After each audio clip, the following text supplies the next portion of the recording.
Assalamualaikum warahmatullahi wabarakatuh. Perkenalkan, nama saya Alif Sayun Martasari. Jadi di video kali ini saya akan membahas tentang sebuah kasus untuk memenuhi mata kuliah kepemimpinan. Seluruh dunia kini sedang dilanda pandemi COVID-19, sehingga tiap negara berupaya untuk menjaga dari peningkatan kasus COVID-19 dengan membuat kebijakan dari pemerintah di masing-masing negara, termasuk negara kita, Indonesia. Akibat dari pandemi ini secara tidak langsung juga akan berdampak pada kehidupan dan perekonomian. Dampak perekonomian yang paling berpengaruh yaitu di mana banyak toko dan pabrik yang tutup dan bangkrut, karyawan yang dirumahkan, tidak digaji, dan di-PHK. Hal ini jelas sangat berpengaruh yang dapat mengakibatkan perekonomian tidak stabil, tidak berjalan dengan semestinya. Dalam hal ini, seorang pemimpin sangat dibutuhkan untuk keberlangsungan usaha dan kesejahteraan karyawan.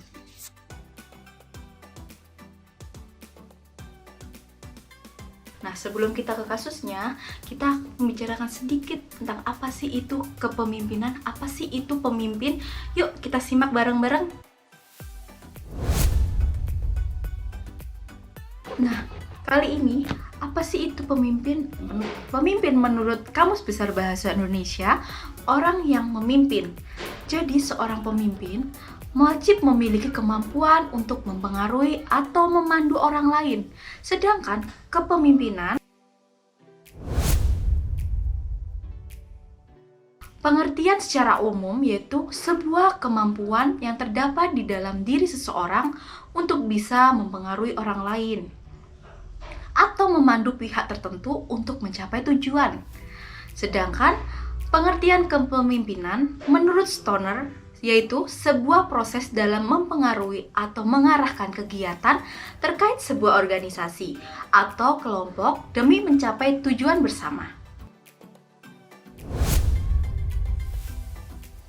Nah, untuk fungsi kepemimpinan dibagi menjadi 5. Yang pertama ada fungsi instruksi, di mana seorang pemimpin sebagai pengambil keputusan dan memberikan tugas kepada para pekaryawan.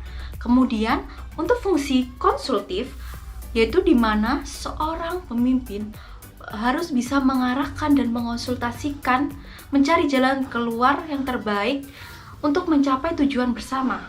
Sedangkan untuk fungsi partisipasi, di mana seorang pemimpin bisa mengajak dan turut berpartisipasi serta berinisiatif dalam suatu proyek. Kemudian untuk fungsi delegasi, mampu mendelegasikan wewenang kepada orang lain yang sesuai dengan job desk-nya. Kemudian untuk fungsi pengadilan, di mana pemimpin harus mampu mengendalikan segala macam aktivitas agar efektif dalam tugasnya.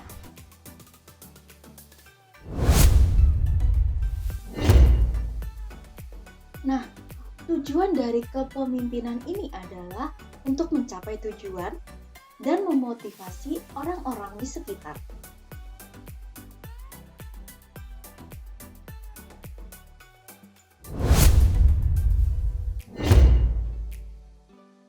Nah, kali ini kita akan membahas kasusnya nih.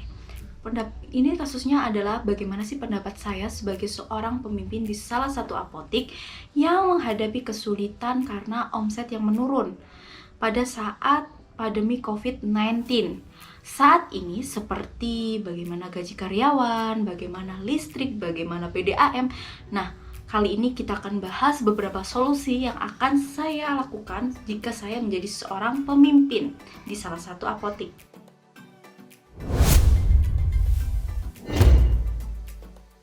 Oke, jadi solusi pertama yang akan saya ambil sebagai seorang pemimpin di salah satu apotik, yaitu saya akan melihat dulu omset masuk di apotik saya. Jika memang memungkinkan untuk bisa menggaji karyawan saya seluruhnya, mungkin dengan beberapa kemungkinan tidak bisa menggaji 100%, hanya untuk beberapa persen saja. Mungkin saya akan menggaji mereka dengan mungkin 60-70% dari gaji normalnya. Jadi saya lihat dulu nih sama omset masuknya dulu lah ibaratnya. Nah, misal dari omset masuknya itu juga tidak mencukupi untuk menggaji mereka, mungkin mereka semua nih ya, untuk karyawan semua, mungkin saya akan merumahkan sebagian karyawan di apotek saya atau mungkin di tempat usaha saya. Jadi ada beberapa yang bekerja, ada yang beberapa yang dirumahkan, dengan konsekuensi karyawan yang saya pekerjakan ini tidak seutuhnya mendapatkan 100% gajinya, hanya beberapa persen saja untuk sementara waktu. Sedangkan untuk karyawan yang dirumahkan akan dirumahkan dengan jangka waktu yang tidak menentu hingga pandemi ini berakhir, seperti itu. Dan untuk solusi yang kedua dalam perihal pembayaran listrik maupun airnya, mungkin saya sebagai pemimpin akan memberikan pembatasan pemakaian listrik dan air. Misal untuk masalah air, saya akan mungkin mematikan airnya mulai jam berapa sampai jam berapa dan menyalakan lagi mulai jam berapa sampai jam berapa. Mungkin agak tidak efektif, tapi setidaknya bisa menurunkan pengeluaran atau pembayaran dari airnya. Kemudian untuk masalah listriknya, mungkin saya akan mencoba menerapkan pemanfaatan listrik yang seefisien mungkin dengan memanfaatkan cahaya sinar matahari, menggunakan AC dengan secukupnya, atau bisa mengganti AC dengan kipas angin. Terus kemudian untuk beberapa tempat mungkin yang tidak membutuhkan lampu, itu bisa dimatikan dengan mengganti lampunya dengan watt yang lebih rendah, seperti itu. Dan untuk solusi yang ketiga, jika dalam perihal pembelian obat-obatan, nah karena omset yang menurun dengan mungkin stok obat yang habis, terus ada beberapa obat yang harus dibeli, tapi saya sebagai pemimpin akan mengambil tindakan. Misal dilihat dari omset yang semakin menurun, saya akan melihat mana sih obat yang benar-benar dibutuhkan saat ini, yang banyak dibeli, maka saya akan membeli stok obat yang benar-benar dibutuhkan. Untuk obat-obat yang kosong yang mungkin tidak seberapa dibutuhkan, mungkin bisa di cancel atau dibeli sebagian, seperti itu. Jadi itu langkah-langkah atau solusi yang akan saya lakukan jika saya sebagai seorang pemimpin di salah satu apotek maupun usaha kefarmasian. Dan ada juga nih solusi saya yang keempat, dimana karena sebagian karyawan saya itu dirumahkan, maka ada beberapa tempat yang kosong.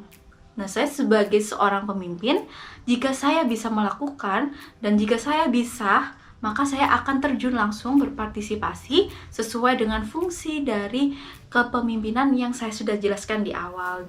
Bagaimana seorang pemimpin juga dapat untuk terjun langsung, menginisiatif dan menginstruksi karyawan, jadi untuk semua bisa berjalan semestinya, seperti itu.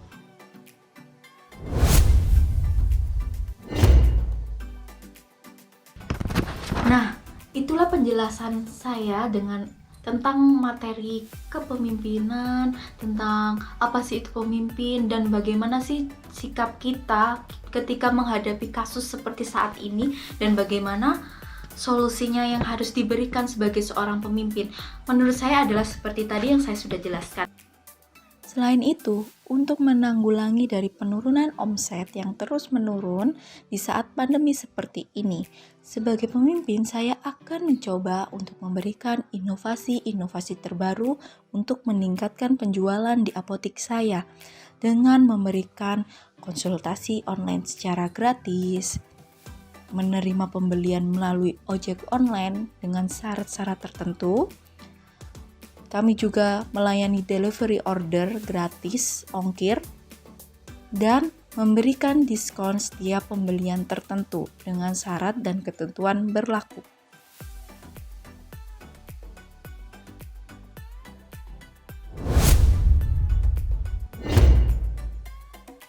Semoga informasi yang saya sampaikan bisa bermanfaat bagi kalian dan bisa menjadi inovasi maupun solusi untuk memecahkan kasus yang sekarang sudah terjadi, dan semoga bisa kalian terapkan.